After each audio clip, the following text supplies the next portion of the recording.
poetry lovers. This is POETICS podcast, and I am Tamara Rockwood, where we believe that poetry isn't just meant to sit quietly on a page. It is meant to be heard, to resonate, to live and breathe through human voice. And so from our home base on Bay Ridge Island Press in the Pacific Northwest, my husband Ben and I are publishing poets who pour their hearts onto paper. And we are just starting POETICS podcast. This is episode 12. It's darn near 14, which is a fortnight, and that's kind of my favorite word. On POETICS podcast, you will hear the poets bring their own words to life and their voices, adding layers of meaning that only they can bring. And in the future, we're going to be having some featured guests. I'm getting those lined up. I'm kind of excited about those. Actually, I'm really excited about those. And we're just glad you're here. This is a conversation that spans through time, spans through place. It's a conversation that we are inviting you to join in. So grab your favorite drink, get comfortable, and join us as we dive into the world of poetry. Welcome to POETICS Podcast.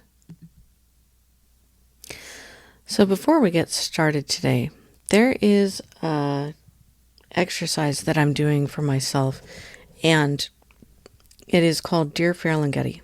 And I have such enormous respect, as so many do, for Ferlinghetti and what he did for poetry, specifically in America. What he did was he allowed poets to talk about themselves. And poets are necessarily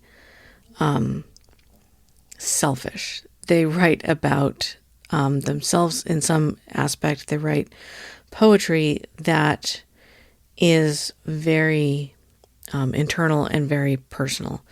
And I think that it's safe to say that some poets have gigantic egos. I have found many that are very reasonable. I think that it's the same percentage as any other person.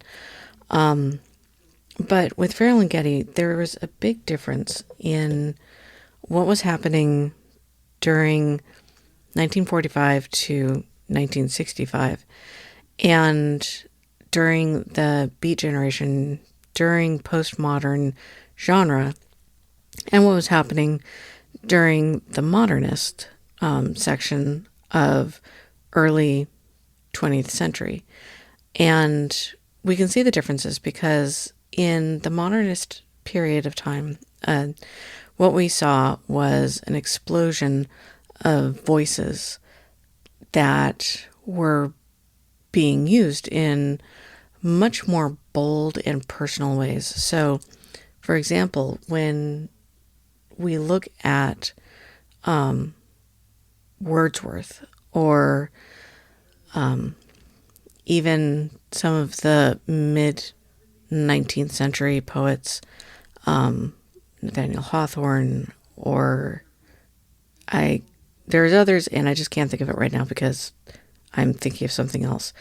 But the form was very important, and the form was reflective of the respect that the poet had for poetry.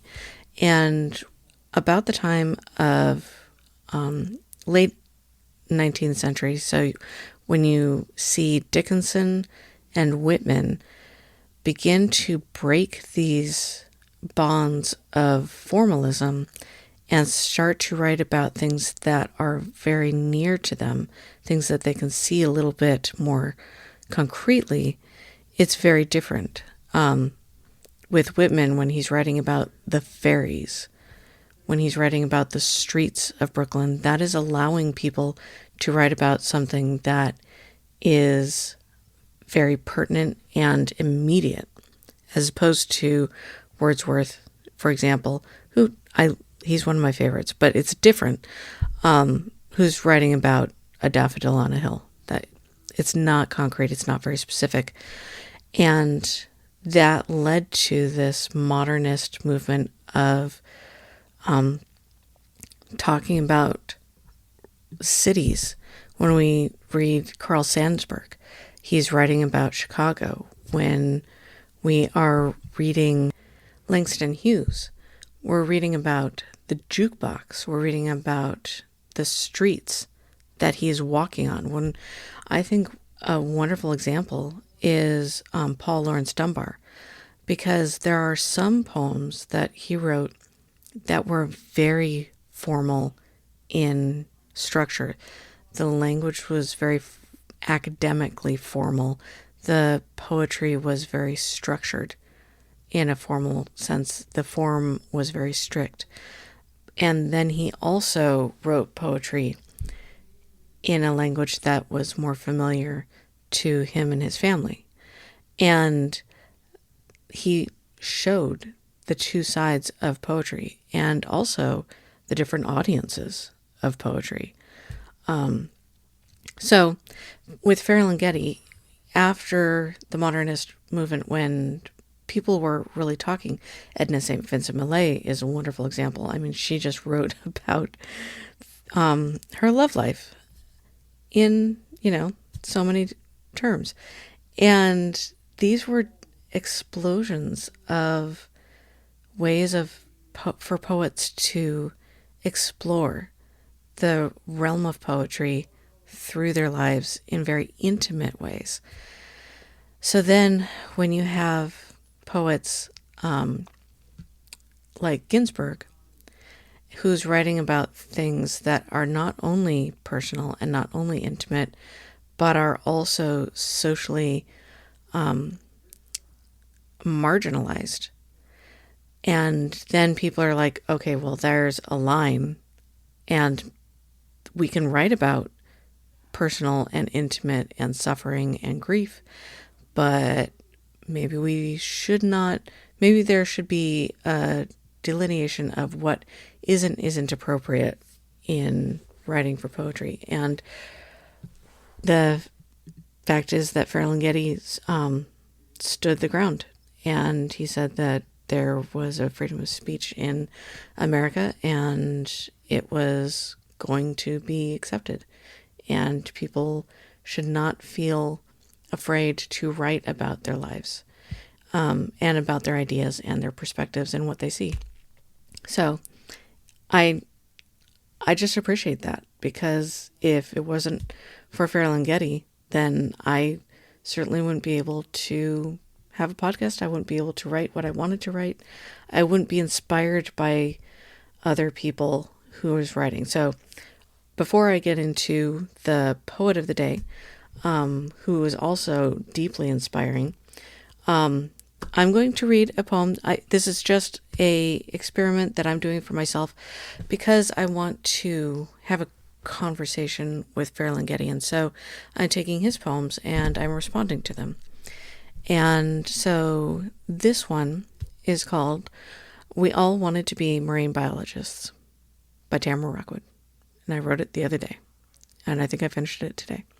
So we all wanted to be marine biologists. We all wanted to be marine biologists because we didn't know who we were, and we ate weird food like wax lips and candy cigarettes, and we dreamed unreasonable dreams with unreasonable circumstances because we wanted to find the giant squid who would tell us how whale tasted and what drama was happening beneath the waves and what the water felt like deep in the ocean below the last ray of light, when they were all alone with their thoughts and had no one around for fathoms and fathoms to hear their own unreasonable dreams. They dreamt of being a cloud that could float and rain and change into shapes that made the world happy. See, that cloud is a turtle. And that cloud is a tern, and that cloud is the sea, and that cloud is me.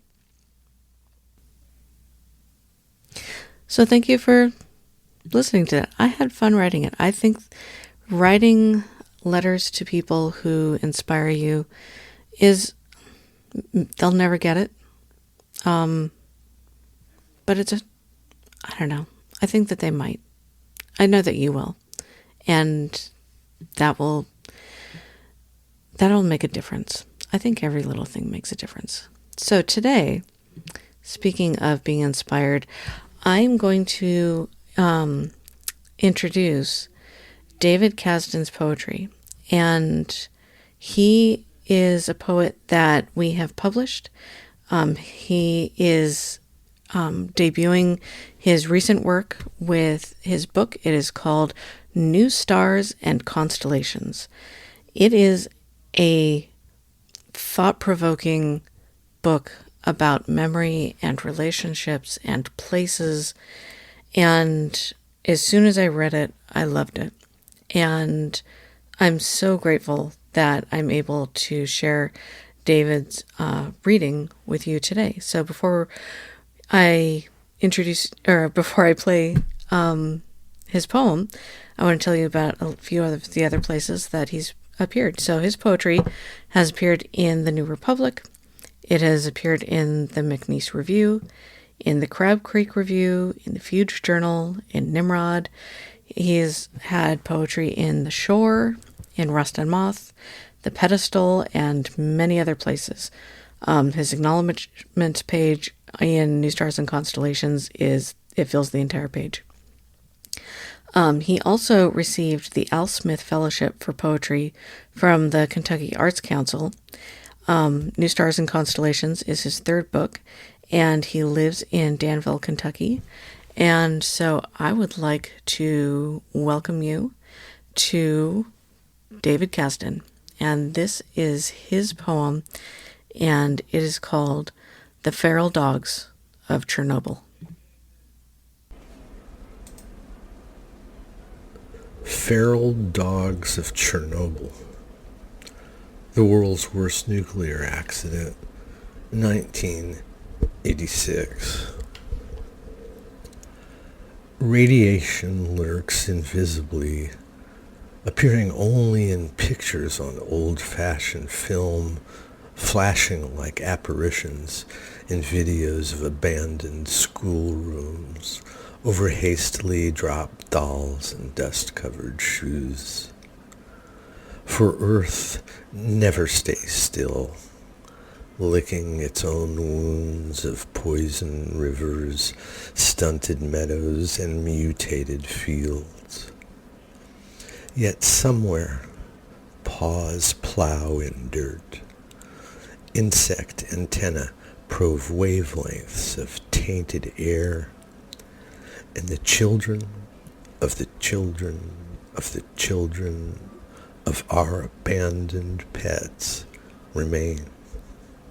Science thinks they're evolving faster, that their DNA's mutating more, and perhaps they won't howl at sickle moons or keen in shrunken forests that inexplicably turned red where they dart shadow to shadow. Living only 3 years, each generation renews the way all feral pets do. When an invisible thread tears from the womb, unraveling a hole in space, where the pups crawl through onto the ground, somehow made new, yet different, fallen stars all around them. The word that comes to mind when I hear this poem is vicarious. And vicarious has a few different ways that it can be used. Its primary meaning is it is experienced or felt by watching, hearing about, or reading someone else rather than doing it yourself. So, like, she lived vicariously through her sister's adventures. But there are other ways of using the word vicarious, like taking the place of someone or something else, or acting as a substitute, like a vicarious sacrifice. In psychology, in more technical terms, it is a process of learning through observing others rather than through direct experience. It comes from the Latin vicarious, meaning substituted or deputized.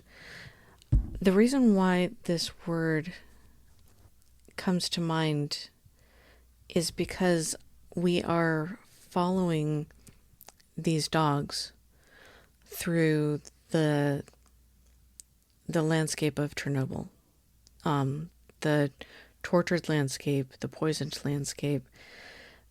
This was something that happened that was devastating to the land and to the people. And what we have now is we are living in a world where we are not allowed there anymore for dangerous reasons. And what David Cazden has done is he has created a poem about a mistake. It was a mistake that was made by mankind. And we are watching these dogs, which once were loved, once were pets that are not feral, move through the landscape. And how do these dogs interact with the landscape? We don't see the dogs tearing apart the landscape or tearing each other apart. Instead, we have them digging through the dirt. We have the bugs that are around them. It's a peaceful world. And the way that I interpreted this poem is through figurative language. Is there are mistakes that we make in life. There are mistakes that we make that are large. There are mistakes that we make that are small. I would like to think that I am never going to make a mistake in my life because I have a lot of trouble dealing with making mistakes. It is overwhelming. To say it's perfectionism is really putting it lightly. And it's crippling because you want to do something and you just are seeing the mistakes that you could possibly make. Case in point. So I am avid with old school, not hobbies, but traditions that I think absolutely need to be passed on because they're wonderful and they're helpful. They're useful. Canning. I think that canning is wonderful. It helps to understand where our food is, where it comes from, how it's used, where the flavors are coming from, and it is such a joy to be able to give friends and family things that I have canned. So for Christmas, I had an entire conveyor belt of canning in my kitchen, and I haven't canned in a while, so I'm just like, what am I doing? And I figured it out. And it's important to get that right because the pH balances, it could be, disastrous. And I was making apple butter and I added too much pectin. You don't really need a lot of pectin with apple butter because pectin is already in apples, but I added too much and I just did not trust that when it was hot in the pan that it would set. And I was foolish and I added too much pectin because I was thank you, Kat. I was insecure about the jelly that I was making. And so the next morning I checked it and it was just hard as a rock. It wasn't hard as a rock. I mean, you could still spread it, but it was the consistency of a very hard rubber. And that isn't pleasant to put on your crackers. And it was fine. Like it probably was okay. If I'm going to be really honest with myself, but I just did not want that apple butter to represent me. And so I redid this entire batch of apple butter and I recanned everything so that when I sent it to people for Christmas, it was something that I think that they would really enjoy. That all being said, you can't be afraid of making mistakes. You are going to make mistakes. I am going to make mistakes. I am going to send things out in email and the dates are going to be wrong, and I'm going to have to send another email saying that I'm sorry. And mistakes are part of life. There is growth and there's atrophy. That's life. If everything was static, if everything stayed perfect, there would be no reason for growth. There would be no purpose for learning, and there would be no reason for poetry because we wouldn't need to learn anything from anyone else. So when I read this poem, what I'm reading is there's a catastrophic mistake that happened that is so devastating that it is now a barren land. And this feeling of devastation really could be a lot. It could be a death, it could be a divorce, it could be a loss, it could be a career, it could be your just disappointment. It could be a lot, but it's a mistake. And what Cazden is allowing the reader to do is to walk through the mistake with something that is safe. He's allowing us to walk through with a dog. It's a feral dog. It is not a domestic dog. He's not pretending that this is a Little House on the Prairie book, which are wonderful, and I don't want to disparage them, but it's not a overly sanitized mistake. There was a mistake, and now the dogs are feral, but let's walk with this creature that is taking the place of us. We are living vicariously through this dog in order to find hope. And that is why I love this poem. It's a beautiful poem. The depth of emotion in this poem just touches my heart, and I am so glad that I was able to share David's poem with you. So thank you. All right, party people. That is all for today. Once again, I have gone way over my 10-minute mark. I don't think I will ever hit it, but today's not the day. So if you've enjoyed diving into the world of verse with us, please join us next time, where we've got more poets to meet, more poems to explore, and more literary adventures to share. Until then, keep reading, keep writing, and keep poetry close to your heart. Thank you for joining POETICS Podcast, where we bring poetry to life, one verse at a time.